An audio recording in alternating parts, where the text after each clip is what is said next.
웹에서 빅데이터 소진된 속도가 굉장히 빨라지고 있고 마이크로소프트하고 오픈 AI가 하는 스타게이트라는 프로젝트가 있는데 1,000억 달러 정도 투자하는 그 데이터 센터 실수로 이야기한 거죠. 아 이거 3,000억 달러 이상 필요해. 우리가 생각하는 것보다 AI 밸류 체인들이 모든 게 부족하구나.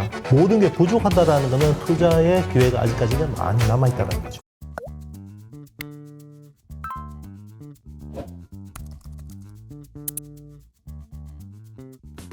안녕하세요, 이효석입니다. 오늘은 월간 아신 시간이 돌아왔습니다. 안녕하세요. 네, 안녕하세요. 네, 대표님 지난번에 나와주셨을 때는 조금 뭐 IT 반도체 좀 쉬어갈 때다라고 얘기해 주셨는데 그때 마침 또 주가가 그 이후로 많이 하락했다가 네. 최근은 좀 많이 반등하는 모습을 보여서 한 달 동안에 정말 많은 일이 있었습니다. 네네. 그래서 이제 여러 가지 이야기를 해야 되겠지만 오늘은 좀 가져오신 주제가 이제 온 디바이스 AI에 대한 이야기였어요. 그래서 삼성전자가 스마트폰에 이어서 TV 가전에도 그러니까 이제 우리가 AI 그러면 일단은 이제 챗GPT 포함해가지고 막 여기에 막 엄청난 막 화려하고 막 이런 거 생각하는데 TV랑 가전에 이게 들어간다. 이게 무슨 말이에요?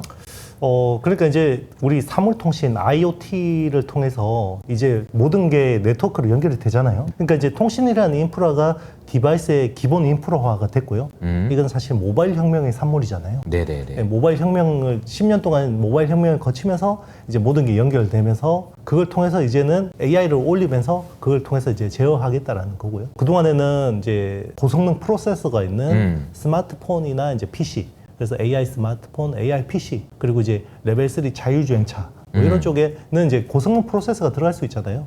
근데 이제 에어컨이나 냉장고나 세탁기 같은 이런 가전에도 TV에도 이렇게 넣어서 기존에는 뭐 리모컨이나 터치 스크린이나 뭐 아니면 휴대폰하고 연결해서 뭐 이런 것들을 작동을 했다 그러면 이제는 모든 것들이 자연어 기반으로 이걸 위해서 이제 삼성은 기존에 이제 빅스비라는 AI 에이전트가 있었잖아요. 네네네. 근데 얘가 말을 잘 못 알아들었어요. 네네. 시리하고 마찬가지죠. 근데 그거는 이제 기본적으로 LLM이라고 하는 라지 랭귀지 모델 그게 안 돼 있었거든요. 아하. 네, 그래서 딥러닝 기반으로 AI가 구현돼 있었기 때문에 그런 건데 이제 LLM을 올린 거죠. 네. 그러다 보니까 이제 말을 이해할 수 있고 어느 정도 수준까지를 구현할 수 있을지는 모르겠지만 점점 더 이제 UI 자체가 굉장히 이제 우리가 대화하듯이 하면 작동하고 그리고 이제 점점 더 자발적으로 AI한테 개인정보를 줄 수밖에 없죠. 내가 편하려면 나는 뭐 보통 퇴근하고 8시 반쯤에 세탁기를 돌려 에어컨을 좀 시원하게 해줘. 나는 이제 잘 때 약간 목이 칼칼하니까 가습기도 같이 틀어주면 좋겠어. 점점 더 내가 AI한테 자발적으로 빅데이터를 주게 되는 네. 그런 구조를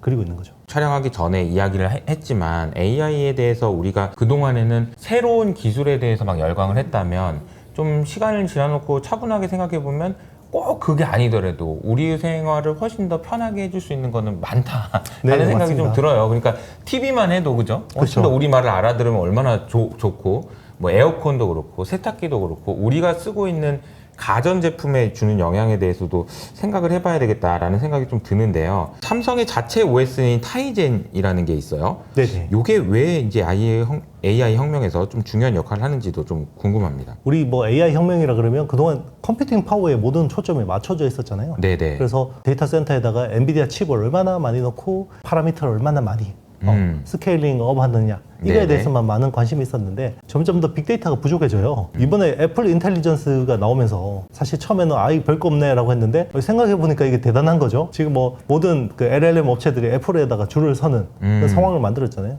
그게 결국은 빅데이터가 너무 빨리 소진된 거거든요. 우리 생각보다. 그래서 당장 이제 내년부터 빅데이터가 부족해지죠. 근데 이제 그 빅데이터라는 거는 퍼블릭 빅데이터, 공개된 거. 이제 뭐 웹이나 이런 데서 스크롤링해서 몰래 가져갈 수 있는 그런 빅데이터들은 이제 거의 다 소진돼요. 내년쯤 되면. 근데 이제 그러면 컴퓨터 파워는 계속 더 높아질 거 아니에요? 네, 그러면 네. 데이터를 어디서 가져와야 되겠어요? 기존에 데이터를 생성할 수 있는 애들이 더 이제 부각받을 수 있는데 애플 같은 업체도 있지만 이제 삼성이나 LG 같은 중국의 샤오미 같은 업체들도 충분히 이제 가능성이 있는 거죠. 그런 측면에서 TV가 사실 어떻게 보면 올드 미디어긴 하죠. 요즘에 젊은 친구들은 다 대부분 스마트폰으로 유튜브 그쵸, 보잖아요. 그쵸. 맞아요, TV 맞아요. 뭐 정시에 이렇게 딱 보는 사람 별로 없지만 그럼에도 불구하고 TV라는 이 그 디바이스가 이 매체가 굉장히 많은 빅데이터를 확보할 수 있거든요. 전체 그 TV OS 기준으로 보면 여전히 안드로이드가 압도적입니다. 세계에서 1등 TV 업체가 삼성이고 2등이 LG잖아요. 굉장히 다행스러운 게 이 두 업체가 자체 OS가 있어요. 물론 이 회사들도 안드로이드 OS를 쓰긴 하는데 TV하고 가전은 자체 OS로 뭘 해보려고 하고 있습니다. 네. 왜냐면 이것까지도 다 그냥 구글한테 내주면 부가가치를 만들어내기 힘들거든요. 맞아요. 네, 그리고 자체 생성형 AI를 확보하기가 쉽지 않아지죠. 네, 결국 빅데이터를 많이 만들었는데 누가 정제하고 갖다 쓰는 거는 글로벌 빅테크라 그러면 부가가치는 그 업체들한테 가는 거니까 그런 쪽으로 많이 이제 신경을 쓰고 있는 거죠. 그전에 이제 엔비디아 이야기를 하면서 많은 이야기를 했던 것이 컴퓨팅에 대한 이야기였고, 이거를 우리가 이제 공부 시간에 비유를 했었잖아요. 네네, 맞습니다. 10시간 공부하면은 점수가 올라가는데 12시간 공부해도 올라간다. 그럼 해야지. 근데 그 이상 되면은 뭐 점수가 안 올라가면 그냥 뭐 덜 해도 되는 거 아니냐. 이런 맞습니다. 얘기를 하는 시점이었는데, 지금은 데이터가 소진될 정도로 컴퓨팅을 많이 했다는 얘기네요. 맞습니다. 이제 시험지가 별로 없어요. 시험지가 없구나. 네, 시험지가 없어요. 네. 네, 시험지에는 무한대로 있을 줄 알았거든요. 불과 얼마 전까지. 그러네. 이게 네. 이제 학생이 네. 이제 수능을 보러 가기 전에 네. 문제를 많이 풀어보면 풀어볼수록 당연히 점수는 올라가겠지. 네네. 그래서 데이터를 가지고 막 학습을 했는데 더 이상은 풀 게 없어. 풀 네. 문제가. 다 맞습니다. 풀어버린 거야. 그렇죠. 벌써 그렇게 돼버렸어요. 얼마나 그때- 빨리 했길래 그런 건가 싶기도 하고요. 그렇죠. 이게 뭐 2022년 11월에 이제 챗GPT라는 모델이 처음으로 이제 나왔잖아요. 네, 생성형 AI 모델이 이제 어떻게 보면 대중화된 건데 그때 매개 변수가 1750개였고 이걸 위해서 이제 엔비디아 A100을 칩을 1만 개를 썼거든요. 그리고 이제 5조 개의 데이터 시트를 가지고 이제 학습을 한 거거든요. 근데 이제 그 뒤로는 업체들이 잘 공개를 안 해요.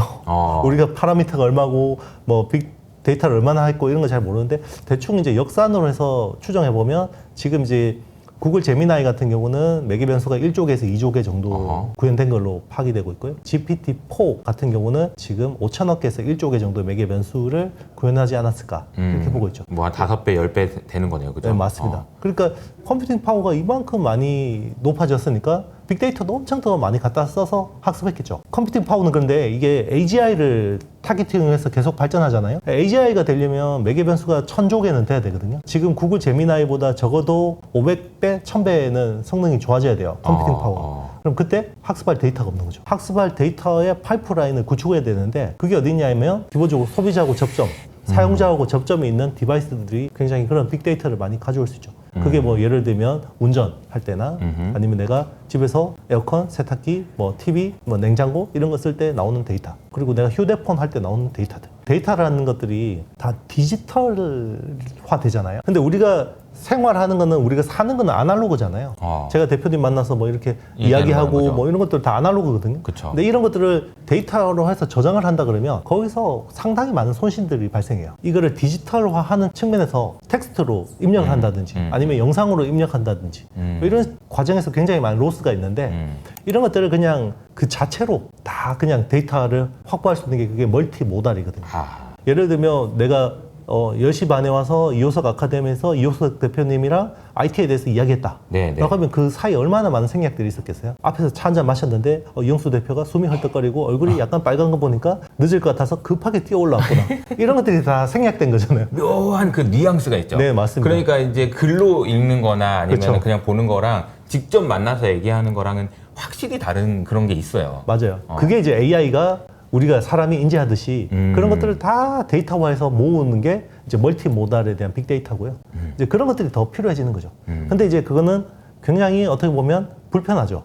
왜냐하면 AI가 나에 대해서, 내 개인 정보에 대해서, 아니면 심지어는 나의 의료 정보, 헬스케어에 대한 정보까지 다 가져가는 건데요. 근데 이제 불편한데 사람이 참 이중적이에요. 내가 AI 에이전트를 쓰는데 얘가 나를 모르면 내가 불편해요. 자기도 모르게 데이터를 준다니까요. 나에 대해서 잘 알아서 커스터마이징 해주는 거잖아요. 서비스 자체를. 그런 것들을 이미 하고 있는데 우리가 막 글로벌 빅테크가 우리의 개인 데이터를 정보를 뺏어간다. 뺏어갑니다. 그러면 이제 굉장히 싫어요. 뭐 예전에도 우리 금융 정보를 뭐 특정한 금융회사에서 다 가져간다 그러면 되게 싫어했잖아요. 근데 마이데이터 사업하면서 뱅크가 다 연결될 때 얼마나 편합니까? 그거 안 쓰시는 분 별로 없잖아요. 그러니까 그런 것들이 자발적으로 알아서 빅데이터를 주게 돼 있어요. 스며드는 겁니다. 대표님하고 이야기하면서 이제 어떤 생각이 들었냐면, 우리가 AI 이야기할 때 크게 세 가지 꼭지를 말씀해 주셨는데, 컴퓨팅이 필요하고 알고리즘이 중요하고 이제 데이터가 중요하다. 근데 이제 그동안에는 컴퓨팅에 대해서 굉장히 강조를 많이 했는데, 그 이유는 컴퓨팅 하는 게 계속 많이 필요한데 팁이 부족하니까 거기서 이제 쇼티지가 나면서 여러 가지 이제 이슈들이 생겼는데 이게 조금씩 이동되는 그런 분위기인 것 같아요. 그쵸. 데이터 쪽으로. 네, 그렇죠. 이제 칩이 조금씩 완화되고 있잖아요. 그래서 그 병목 현상이 좀 네, 완화되고 맞습니다. 있으면서. 네. 엔비디아 칩이 원래 올 초만 해도 H100 주문하면 받는 데까지 40주 걸렸는데 요즘에는 뭐 8주에서 12주까지 줄었고 아하. 우리 빅데이터는 생각도 안 했어요. 사실 그러니까. 빅데이터 부족에 대해서는 생각도 안 했는데 이게 웹에서 빅데이터 소진되는 속도가 굉장히 빨라지고 있고 그리고 최근에 데이터 센터에 대해서 또 굉장히 많은 우려들이 있죠. 에릭 슈미트가 이제 스탠포드 대학에서 그 강연을 했어요. 그래서 네, 강연을 하다가 마이크로소프트하고 오픈 AI가 하는 이제 스타게이트라는 프로젝트가 있는데 그게 대충 한 $1,000억 정도 투자하는 그 데이터 센터 엄청나게 큰 데이터 센터를 짓는 거거든요. AI를 위해서. 근데 이제 거기서 잘못 실수로 이야기한 거죠. 아 이거 $3,000억 이상 들어갈 거야 이렇게 이야기한 거죠. 우리 지금 알려진 건 $1,000억 이거 $3,000억 이상 필요해. 그 데이터 센터에 대한 이 부분도 우리가 생각한 것보다 훨씬 더 지금 규모가 클 수밖에 없고요. 여기 필요한 전력도 그러면 당초 우리 계획보다는 훨씬 크겠죠. 최근에 이슈들이 나오는 거 보면 어떤 데이터 센터 리츠 쪽 있죠. 네네네. 에퀴닉스라는 회사가 그런 거 한 세계에서 1등이잖아요. 맞아요. 요즘에 가격을 막 올리고 있습니다. 그래서 그런 것도 보면 지금 우리가 생각하는 것보다 AI 밸류 체인들이 아직까지 모든 게 부족하구나 이렇게 생각할 수 있고 모든 게 부족하다라는 거는 투자의 기회가 아직까지는 많이 남아있다라는 거죠. 그러니까 이제 뭐 AI를 기준으로 놓고 보면 뭐 엔비디아만 생각이 났었는데 앞으로는 이제 아까 말씀하셨던 TV 포함해가지고 모든 분야에 이제 다 적용되니까 이제 관심의 분야를 좀 더 넓혀봐야 되겠다는 생각도 들고요.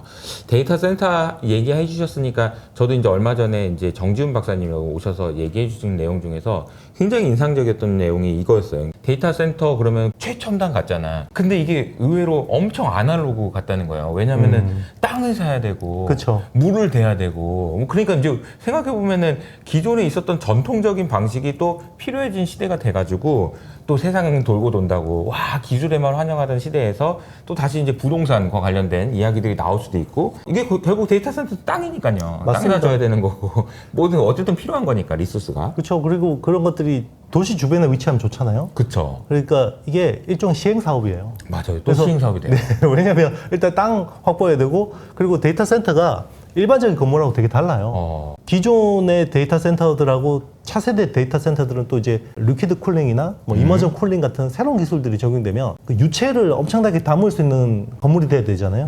그러면 설계가 완전 달라져야 돼요. 기존 데이터 센터들하고 우리가 생각하는 거하고 굉장히 다르게 많은 병목들이 쉽게 해결되기 쉽지 않은 거고요.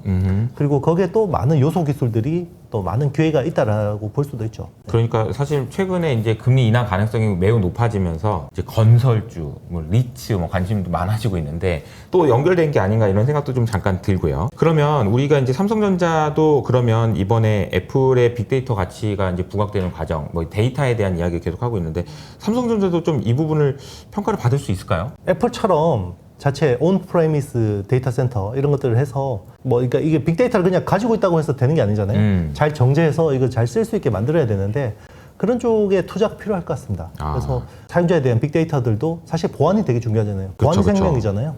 그러려면 삼성도 이제 그런 쪽에 투자를 하고 뭐 그 관련 기술 가진 회사들도 M&A도 좀 생각하면 그런 것들이 드러난다 그러면 충분히 가치를 인정받을 수 있죠. 근데 이제 지금 구조에서는 이 정도 가지고는 아직까지 조금 미흡하다. 근데 충분히 앞으로는 잘할 수 있을 거라고 보고 있습니다. 방향성은 그쪽 방향이고 네. 어떻게 바뀌는지 좀 봐야 될 것 같다는 생각도 드네요. 맞아요. 네. 그러니까 지금 애플이 지난번에 행사할 때도 이상하게 강조했던 게 계속 보안을 얘기하길래 그렇죠. 왜 그런가 그랬더니 사실 이 배경이 있었던 거네요. 맞닿아 있습니다. 그러니까 결국은 그 멀티 모달에 대한 빅데이터 파이프라인하고 이게 보안이라는 거는 서로 불가분의 관계거든요. 누군지 알면 안 되잖아요. 이 그쵸. 빅데이터가 이 사람이 맞아요. 누군지 식별이 되면 안 되고 그리고 어떻게 보면 비정형 데이터잖아요.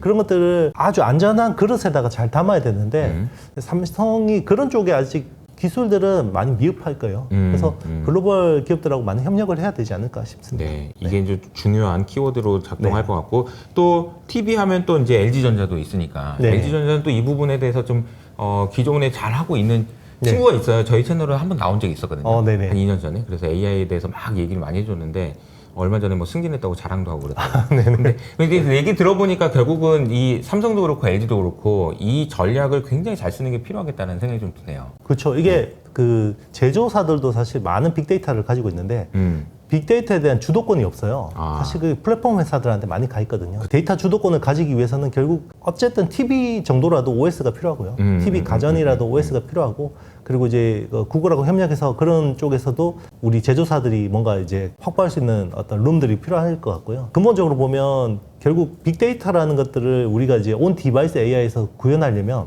고성능의 프로세서가 기본적으로 필요하잖아요. 그렇죠. 그리고 이제 메모리도 필요하고, 삼성은 심플해요. 삼성은 스마트폰이 있잖아요. 그래서 이게 그 컨트롤러가 되는 건데 집에 있든 외부에 있든 그게 되는데, LG는 사실 스마트폰 사업 접을 때 가장 고민이 됐던 지점이 여기에 있었거든요. 스마트폰에서 굉장히 큰 적자를 내고 있지만 이걸 접으면 사물통신이나 이 AI 시대가 됐을 때 결국 컨트롤러가 없잖아요. 다른 휴대폰 디바이스에다가 이걸 의존해야 되는데 네. 결국 그러면 그게 데이터 주도권에서 약간 좀 밀릴 수밖에 없잖아요. 그래서 계속 고민하다 결국 접은 건데 그래서 LG는 오히려 집안 내 어떤 그 컨트롤러는 TV 쪽으로 좀 생각을 하는 것 같습니다. 그래서 TV에다가 고성능 프로세서를 써서 홈 네트워크 안에서는 이제 제어할 수 있도록 사실 그것 때문에 그 AI 반도체를 또 짐 켈러 반도체 설계 전설인 짐 켈러하고 협력을 하고 있습니다. 그래서 그런 것들도 준비를 하고 있죠. 그러니까 LG도 나름 이제 짐 켈러가 또 와서 좀 이렇게 좀 도와주고 서로 협력하면서 이제 그 돌파구를 좀 찾아볼 수도 있겠다라는 생각도 좀 드네요. 그렇죠. LG도 자체 TV용 OS가 있거든요. 네, 그러니까 자체 OS를 어느 정도 그래도 유지하고 고성능 칩셋을 통해서 이제 어떤 데이터에 대한 부분들도 좀 준비를 해야죠.